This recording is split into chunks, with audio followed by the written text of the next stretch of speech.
حكي أن ملكا مرض بالحصر فدعا بعض الصالحين وقال له ادعو الله أن يشفيني وأشاترك ملكي وجميع ما أملكه، فمسح على بطنه فخرجت منه ريح منتنة فشفي من مرضه، فقال له الملك خذ نصف ما معي من المال وأقاسمك ملكي، وقال لا حاجة لي بذلك، أأخذ شيئا قيمته فسوة وما أريد منك إلا أن تتعظ وتتذكر وتنتبه وتعلم أن الدنيا ليست بشيء، وخرج من عنده ولم يأخذ منه شيئا.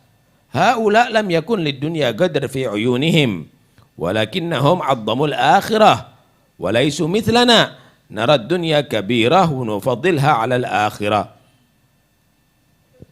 ولهذا لم يكن لعلمنا نور إلا 6 ساعة 6. ولهذا لم يكن لعلمنا نور ولا رونق، وقد قال القطب الحداد فوا أسف إن مت من قبل أن أرى وجوها عليها نور علم وخشيتي. Diceritakan bahwa ada seorang raja sakit tidak bisa berak. Akhirnya udah dokter nggak sanggup mengobati, datang dia memanggil seorang soleh dekat kepada Allah. Dia menyatakan doakan saya ini sembuh. Separuh milikku tak jadikan milik kamu. Bahkan separuh kerajaan dan kekuasaanku tak serahkan kepada kamu. Senyum ini orang soleh ini. Didoakan, diusap, perutnya ngentut. Keluar semua yang ada di perutnya tadi itu. Setelah itu dia panggil, mungkin kalau bahasa sekarang notaris atau ahli hukum atau apa, sesuai dengan perjanjian kita, Syekh kata dia, separuh harta saya adalah milik Anda. Kekuasaan saya dari sini sampai sini kita bagi 2 milik Anda. Enggak, kata dia. Ana tidak mau mengambil kekuasaan atau harta yang harganya dengan 1 kentutan, kata dia. Bukankah ente akan memberikan ini karena kamu bisa ngentut? Lah kalau saya terima berarti saya terima entut kamu berarti, kata dia. Ana nggak bisa menerima ini semuanya. Yang ana harapkan jadilah kamu pemimpin yang sadar, pemimpin yang adil. Jadilah kamu orang yang baik, jadilah kamu orang yang soleh. Itu aja yang saya harapkan dari kamu. Saya tidak perlu dengan hartanya kamu atau kerajaan kamu, bagi saya tidak berharga. Bahkan lebih berharga kentutnya kamu tadi itu. Akhirnya keluar itu orang tidak membawa apa-apa.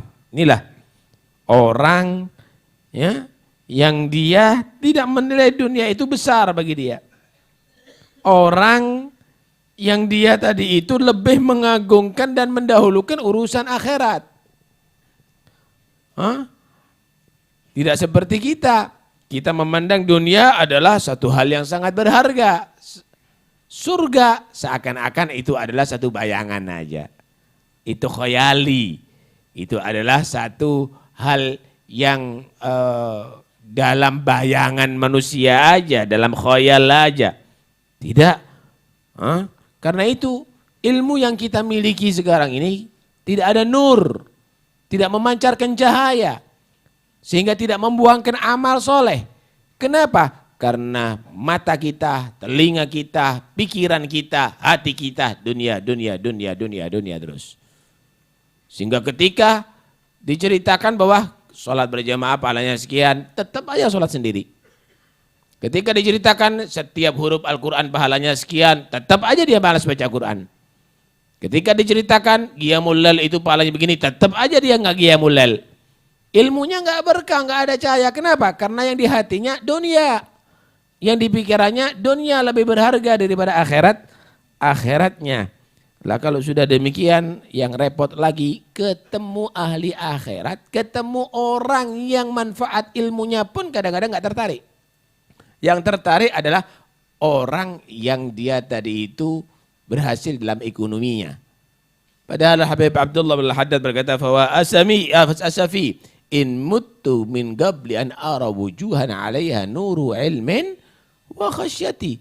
Ruginya selaku kalau aku mati belum bisa bertemu dalam masa hidupku di atas dunia dengan orang yang memancarkan cahaya ilmu dan takutnya kepada Allah Subhanahu wa taala. Dia enggak tertarik. Dia akan tertarik dengan seminar-seminar yang membicarakan masalah ekonomi, kerja, masalah duit, masalah perbankan, masalah itu. Yang ngajak orang takut kepada Allah enggak tertarik. Akhirnya hampa kehidupannya dan nanti di akhirat dia akan menjadi orang yang menyesal, terlantar karena dia tidak punya sangu. Dia tidak punya bekal untuk ke sana. Karena itu penting sekali untuk kita tadi itu menyadari bahwa hidup di atas dunia ini adalah untuk kita beramal soleh, mempersiapkan diri untuk kehidupan setelah di atas dunia, yaitu di akhirat. Silahkan Anda bekerja, Anda bagus supaya tidak hati Anda bergantung dengan manusia. Enggak minta harapan bantuan dengan manusia, kerja. Ya, isi perut dari makanan yang halal. Para anbiya aja bekerja. Coba itu HP-nya kenapa gitu YouTube terus itu? Kita lihat para anbiya. Para anbiya Nabi Allah Zakaria, beliau menjadi tukang kayu. Nabi aja nggak minta-minta kepada muridnya, kepada umatnya. Bekerja mereka. Nabi Allah Dawud, panglima perang, beliau juga menjadi tukang besi. Nabi Muhammad sebelum menjadi nabi, beliau adalah pedagang. Menjualkan barangan dagang Siti Khadijah. Ketika menjadi nabi, beliau adalah pemimpin perang. Panglima perang, makan daripada mendapatkan rezeki daripada ghanimah. Karena itu dikatakan rezeki yang paling halal adalah ghanimah. Karena Rasulullah SAW dibiayai hidupnya daripada ghanimah. Karena itu jangan dianggap para nabi itu duduk kemudian di umatnya urunan membiayai nabinya. Enggak, kerja mereka. Kerja mereka. Jangan nanti jadi ustadz nggak mau kerja. Jangan jadi kiai, jangan tokoh agama nggak mau kerja. Tunggu templean orang. Hatinya berarti cinta sama dunia. Kerja. Silakan kerja, tapi jangan kerja yang lupa sama Tuhan. Kerja yang lupa sama akhirat. Kalau dapat rezeki lebih, ada bagian untuk akhiratnya. Perhatikan keluarga, perhatikan family, perhatikan tetangga, perhatikan duafa, perhatikan masakin. Begitu seharusnya. Allah memuji orang yang bekerja, tapi dia tadi itu tidak lupa kepadanya. Rijalun la tulihim tijaratun wala bay'un an dzikrillah. Karena itu penting sekali bagi kita dalam kehidupan di atas dunia untuk mengingat bahwa kita sebentar lagi akan kita pindah, dan yang paling berharga adalah amal soleh kamu.